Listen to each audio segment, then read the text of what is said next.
Subscribe کریں ہمارا YouTube channel اور مزید خبروں کی نوٹیفیکیشن حاصل کرنے کے لیے بیل آئیکن پہ کلک کریں۔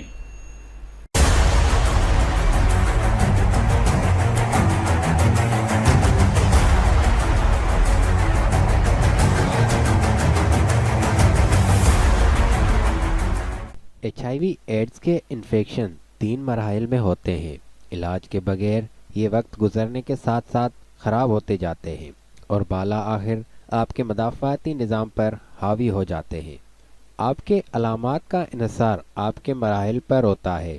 HIV ایڈز کے پہلے مرحلے کے علامات زیادہ تر لوگ فوراً نہیں جانتے جب وہ HIV سے متاثر ہوتے ہیں، لیکن وائرس ہونے کے بعد انہیں 2 سے 6 ہفتوں کے اندر علامات ہو سکتی ہیں۔ یہ تب ہوتا ہے جب آپ کے سسٹم کا دفاعی نظام آپس میں لڑائی لڑتا ہے۔ اسے ایکیوٹ ریٹرووائرل سنڈروم یا پھر پرائمری HIV انفیکشن کہا جاتا ہے۔ اگر آپ کو اس طرح کی علامات ہیں اور ہو سکتا ہے کہ آپ گزشتہ 2 سے 6 ہفتوں میں HIV سے متاثرہ کسی کے ساتھ رابطے میں آئے ہوں، تو ڈاکٹر کے پاس جا کر پوچھیں کہ آپ کو HIV ٹیسٹ کروانا ہے۔ اگر آپ HIV ایڈز کے متعلق آرٹیکل پڑھنا چاہتے ہیں تو میں نے ڈسکرپشن میں ویب سائٹ کا لنک دیا ہوا ہے۔ اگر آپ کے پاس علامات نہیں ہیں لیکن پھر بھی آپ سمجھتے ہیں کہ آپ وائرس کے ساتھ رابطے میں آئے ہیں تو جانچ کرا لیں۔ HIV ایڈز کے پہلے مرحلے میں ہونے والی علامات: سر درد، تھکاوٹ، پٹھوں کا اچھالنا، گلے کی سوزش، سوجن لمس نوٹس، ایک سرخ داغ جو عام طور پر آپ کے دھڑ پر نہیں ہوتا، اور بخار کا مسلسل رہنا۔ HIV ایڈز کا دوسرا مرحلہ: جب آپ کا مدافعتی نظام HIV ایڈز کے ساتھ جنگ ہارتا ہے تو فلو جیسے علامات دور ہو جاتے ہیں، لیکن آپ کے جسم کے اندر بہت کچھ چل رہا ہوتا ہے۔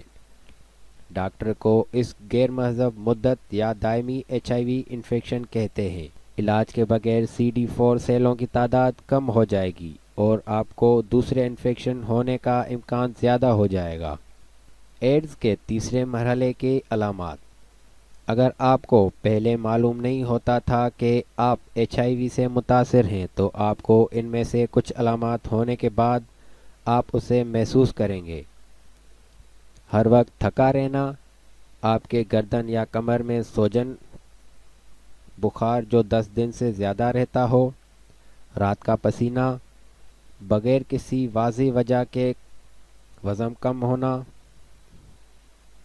آپ کی جلد پر ایسے صاف دھبے ہیں جو دور نہیں ہوتے، سانس کی قلت، شدید دیرپا اسہال، آپ کے منہ، گلے یا انہدام نہانی میں خمیر کے انفیکشن، اس سے زخم یا خون بہہ رہا ہے جس کی آپ وضاحت نہیں کر سکتے۔ اگر آپ کو اس طرح کی علامات نظر آ رہی ہیں تو فوراً ڈاکٹر سے رجوع کریں اور اپنی ٹیسٹیں کروائیں۔ HIV ایڈز لا علاج مرض ہے لیکن آپ اس کو کنٹرول کر سکتے ہیں۔ اگر آپ کو ہماری ویڈیو اچھی لگی تو اس کو لائک، شیئر اور سبسکرائب ضرور کریں۔